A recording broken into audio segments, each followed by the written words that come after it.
Now I didn't include, this is page 84, number 1. I did not include the writing instructions on this. But what it's saying is that assume that C is a right angle and then solve for x. Okay, so we have a right triangle here. What do we use to solve right triangles? Pythagorean theorem. Now, using Pythagorean theorem here, you would have A, B, C. That's our typical, what we use, A squared plus B squared equals C squared. So with that, though, obviously I have some weird expressions to plug in there.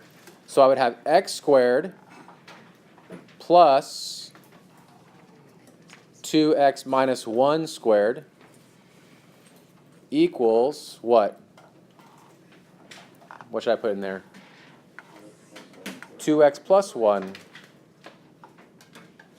squared. Now I have to do some simplifying here. And for me, I'm pretty good with math. So what I would typically do is do a lot of these like foiling or distribution in my head. Now what I'm really doing here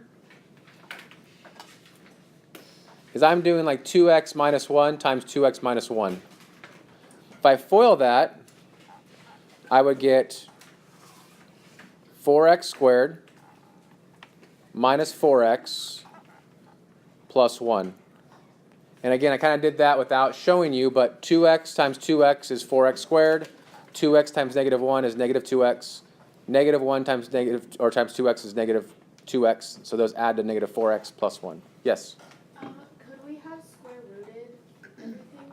No, it's a good question. And that actually stems from the previous problems that talk about being able to square root something when it's x squared plus y squared. So on the previous problem, it said, can you do this? Does a square root of x squared plus y squared equal x plus y? Can you do that? No. You cannot do it. Not okay. So no, you can't just square root it.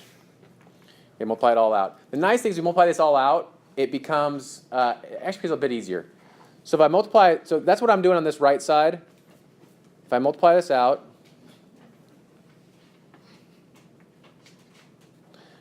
does everyone know how to, the shortcut of how to do that in your head? What I do here is I look at the first term, 2x, and I square it. So 2x squared is 4x squared. That makes sense? The last term is whatever the last term is squared. 1 squared is 1. That's easy. To do the middle, what I do is I multiply these two together. 2x times 1 is 2x. Then double it, 4x. That's your shortcut.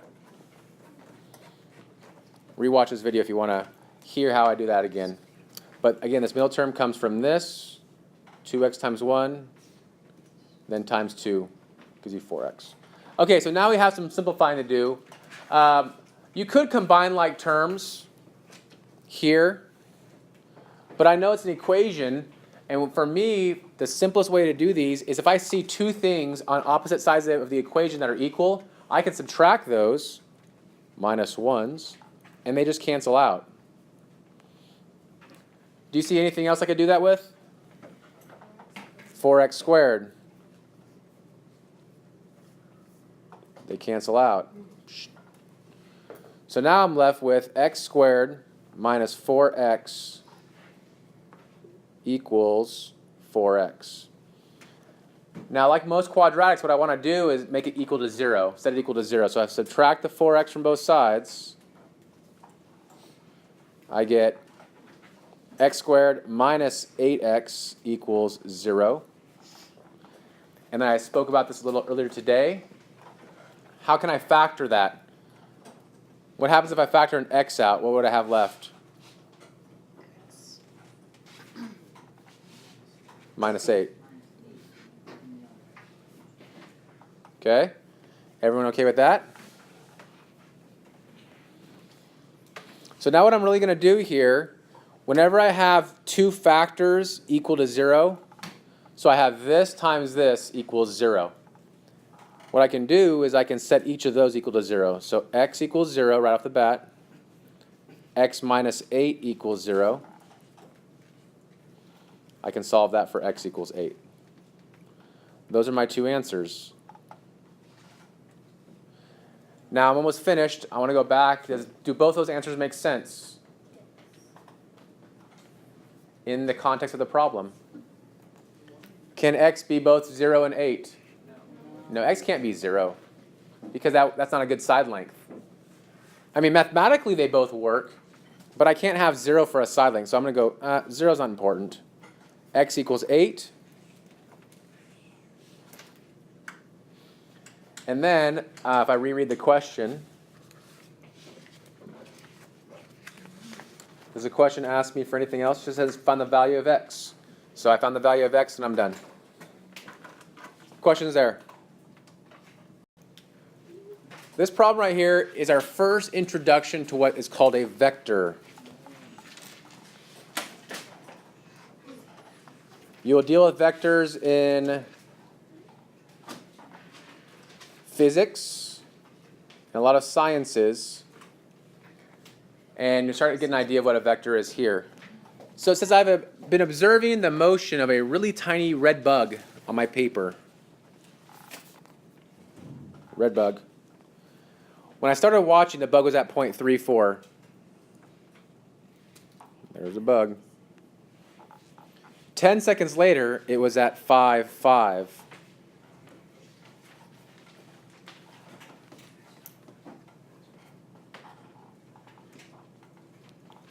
That is 10 seconds. Another 10 seconds, it was at 7.6. 7.6. So we can see this bug is moving in a linear fashion. Another 10 seconds. Another 10 seconds, it was at 9.7.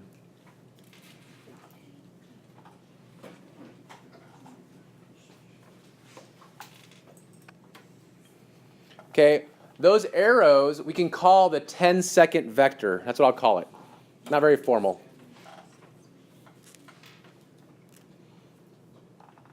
The 10-second vector is just how it moves in 10 seconds.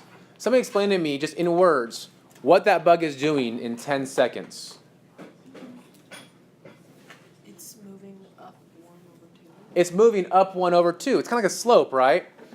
So how we write the vector is a lot like a point, a coordinate point. But instead of using parentheses, we use either brackets or these little pointy brackets. Like little pointy brackets. That's what I use. I use little pointy brackets. That one's ugly. I don't like it. Get rid of it. We don't want that on YouTube. That'd be embarrassing. It's a little bit better. Okay. The pointy bracket tells me how far in the x direction it goes and how far in the y direction. So how far in the x direction does the bug go every 10 seconds? How much in the x direction? Yeah. 2. And how far in the y direction? That's our 10-second vector, 2, 1. That makes sense? That's all a vector is how far in the x and how far in the y, and that's where it moved in 10 seconds. I drew a picture already, so we're good there. Write a description of the pattern you notice. We just talked about the pattern. Every 10 seconds it's moving in the x direction 2 and y direction 1. What assumptions are you making? I think we're just assuming that the bug continues to move in that direction the whole time. Now the question is, where was the bug 25 seconds after I started watching it? Okay, so here is our start. Did anybody figure out what 25 seconds later would be? Paul? I got the coordinates 8, 6.5. 8, 6.5. So you're saying about right there. I would agree. That's 10. That's 10. And then half of the 10 would be 5. So this right here will be 25 seconds, I would agree. And that coordinate would be 8, 6.5.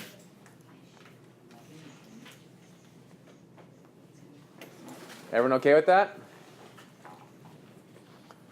Okay, last question is, where was the bug 26 seconds after I started watching it? Paul, I got 8.2, 6.6. how did you do that? Well, I kind of thought of it all as parts of 10, so Okay. 6 is 60% of 10, so it's kind of, well, for the y digits, since it's only going up 1 every 10 seconds, it's equal to every 1 second is equal to 0.1 y increase. Okay, let's do this. I like what you're saying here. If I talk about my 1 second vector, that's my 10-second vector divided by what? 10. So I like this. If my 10-second vector is 2, 1, because it moves 2, if it moves 2 in the x direction after 10 seconds, that means in 1 second it would move 2/10 in the x direction and 1/10 in the y direction.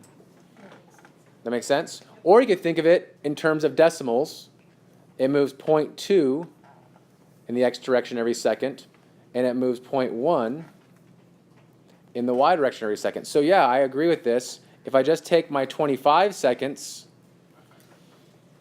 point and I add that vector 0.2, 0.1, I get my new point, which is 8.2, 6.6.